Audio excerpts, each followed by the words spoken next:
Jangan lupa like, komen, dan subscribe channel YouTube TVRI Bengkulu dan nyalakan lonceng notifikasinya.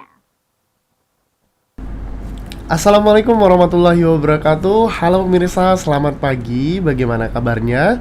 Semoga dalam keadaan sehat dan tetap semangat dalam menjalankan harinya. Senang sekali saya Kul Anasrullah bisa membersamai dalam 1 jam ke depan di Opini Obrolan Pagi ini. Dan tema kita pada pagi ini yaitu musik production dan antusias nih para penikmat-penikmat musik, para pemain-pemain musik juga mungkin pada tahu nih. Dan tidak asing lagi sama narasumber kita pagi ini yaitu Deki Amsyah selaku songwriter dan produser. Selamat pagi. Selamat pagi Bang Deki. Selamat pagi Bang. Sehat Bang Deki? Alhamdulillah, luar biasa. Ini tadi briefingnya aja tadi, wah luar biasa Ya. banyaknya gitu kan, kayak gitu kan. Nah kita akan ulik-ulik tentang musik production dan musik antusias juga nih Bang Deki gitu kan.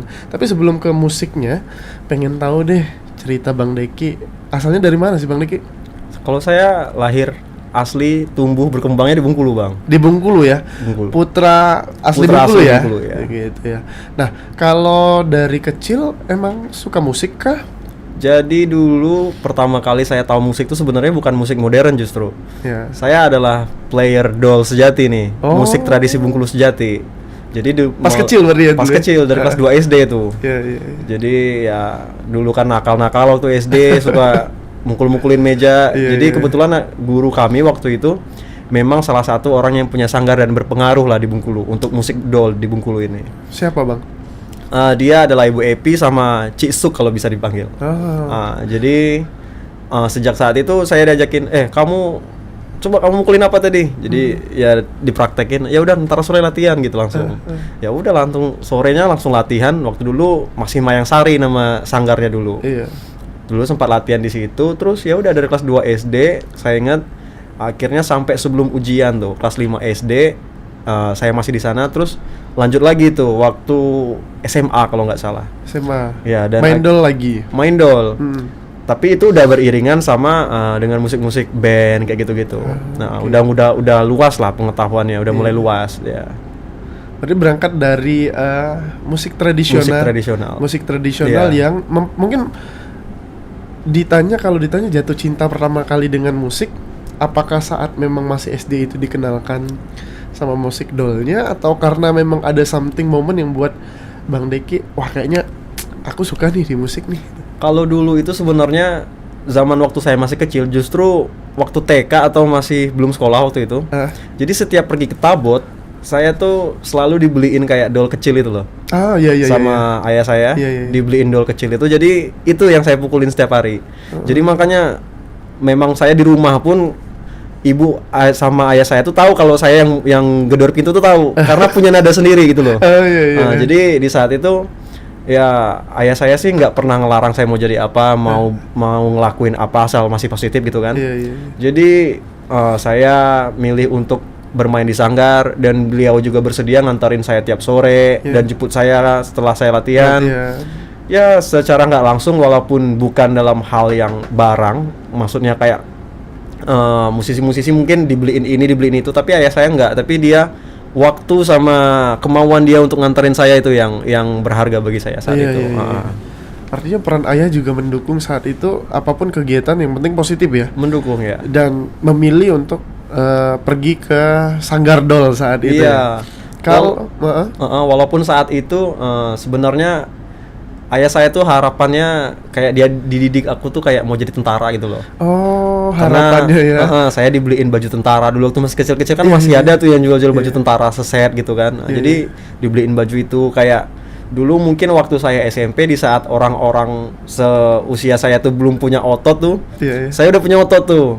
Karena saya rajin bantuin orang tua saya karena orang tua saya punya toko tuh. Jadi ngangketin barang. Jadi saya udah punya otot duluan tuh. Berarti orang tua pun bukan dari musisi ya? Wah, 100% bukan, Bang. Bukan ya? Bukan, 100% bukan. Oke. Nah, dari musik dol, ceritain dong Bang perjalanan karirnya, entah itu karir musik, karir bandnya sampai sekarang menjadi apa nih? Bisa dibilang semuanya ya, gitu ya? Ya, kalau saya sih bilang saya seniman lah. Seniman ya? Seniman. Ya, seniman. Mungkin seniman, tapi Ya saya nggak mau ngerasa sih, tapi menurut saya gitu. Jadi waktu SD, mulai dari SD itu yang tadi yang saya mulai belajar dol, dan sempat beberapa kali ya kayak manggung-manggung dol lah gitu. Anak-anak tuh di saat itu bukan tentang uang yang kami cari, tapi tentang kayak seneng aja main dol gitu. Namanya anak kecil waktu itu kan. Terus mulai masuk SMP, mulai mulai dikenalin di sekolah tuh dengan yang namanya drum dan lain sebagainya. Tapi memang di saat SD itu, waktu di Sanggar itu ada juga tuh drum tuh di Taman Budaya. Coba-cobain, waktu memang dimarah-marah tuh, jangan dipukul-pukul. Jadi terus titik balik saya tuh mau belajar drum. Karena sebenarnya ada suatu dendam tuh sama teman waktu saya waktu SD.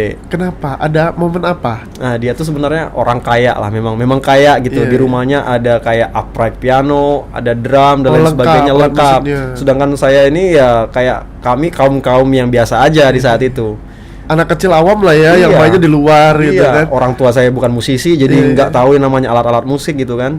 Jadi di saat itu lagi main ke rumah dia, pengen banget tuh, namanya anak kecil, anak SD, pengen dong tahu, ini gimana sih cara mainnya, atau seenggaknya boleh pukul lah sekali dua kali. Antusias ya, excited tapi nggak diizinin. Jangan dipukul, nanti orang tua saya marah gitu. Jadi sejak saat itu, sejak hari itulah, hari itu kebetulan saya tuh baru udah selesai ujian nasional waktu itu. Ujian nasional waktu SD itu, masih ingat saya. Jadi sehabis pulang itu sekitar 1-2 harinya, saya pergi tuh kayak sewa studio. Sendirian tuh. Sewa studio, di nama studio Zen Music Studio di Anggut tuh. Jadi saya pergi jalan kaki tuh, karena waktu itu biaya sewa studio itu sekitar 20.000 nggak pakai keyboard, dan 25.000 pakai keyboard. Tapi saya bayarnya 25.000 karena saya mau coba semuanya. Semua alatnya. Sendiri itu. Sendirian. Itu paling usia 12 tahun ya? 13 tahun, kan? Baru mau lulus SD gitu kan. Jadi saya jalan kaki itu benar-benar jam 3 sore. Pas sampai ke studio ditanyain, "Mana teman-temannya?" "Oh, saya sendirian," aku bilang kayak gitu. Oh, mungkin ya orang ini nggak peduli, yang penting duit gitu kan. Ya udah, saya diizinin. Saya diizinin masuk. Lagu pertama yang saya coba main itu lagu Mata, lagu Ketahuan judulnya. Nah, jadi masih ingat saya tuh. Itu lagu pertama yang saya nggak pernah pelajarin, tapi kayak nyangkut aja di otak saya. Jadi untuk pertama kali saya main ya memang masih acak-acakan sih. Tapi saya merasa kayak, kayaknya aku suka nih di drum, karena memang basicnya sebelumnya mungkin perkusi gitu kan.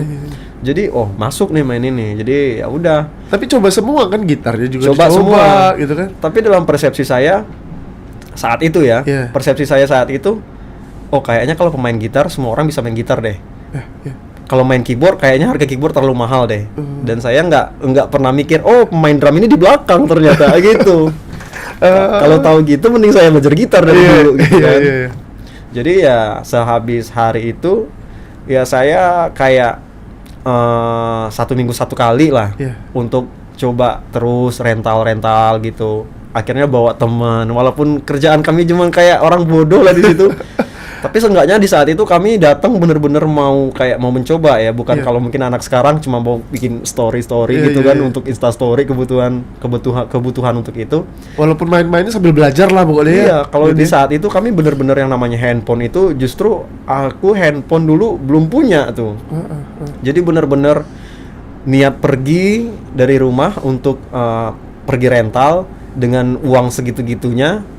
Terus ya di situ cobain semuanya sampai waktunya habis gitu. Iya. Nah, pertama kali ngeband nih, kan tadi juga sempat bilang ya di band dulu gitu kan, terus baru ke produksi sekarang gitu kan. Kalau pertama kali ngeband berarti waktu kapan? SMP tuh. SMP ada kesempatan di SMP. Saya sekolah di SMP Negeri 2 tuh. Kebetulan di saat itu alat bandnya masih lengkap itu. Alat bandnya masih lengkap, jadi ya daftarin diri. Sebelumnya pengen masuk drum band tuh. Tapi karena mikir, aduh drum band ini orangnya rame, kayak susah terkenal gitu kan. Kalau nggak jadi mayor dia atau mayor aja ya gitu, paling depan ya. Dan saya sadar diri dong, saya nggak ganteng, saya nggak tinggi, ya udahlah, nggak mungkin lah. Yang mending ikut band, siapa tahu bisa ngasah di situ juga. ternyata di situ ketemu juga sama teman-teman yang memang hobi musik di saat itu kan. Iya.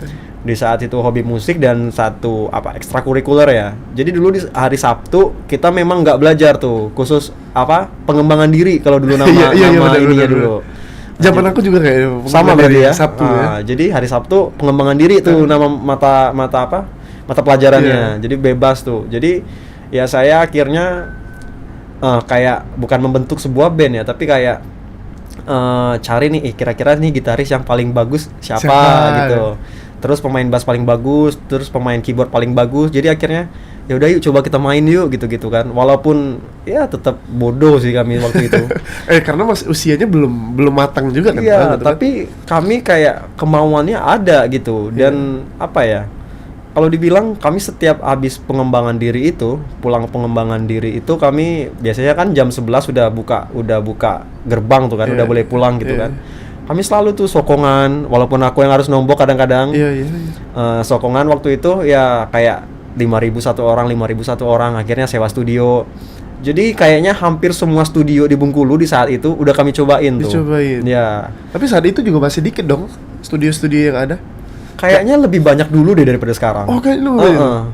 Kalau dulu tuh yang saya inget tuh ya ada studionya Bang Dul tuh di Taman Remaja, terus ada Babe Studio tuh di Tanah Patah.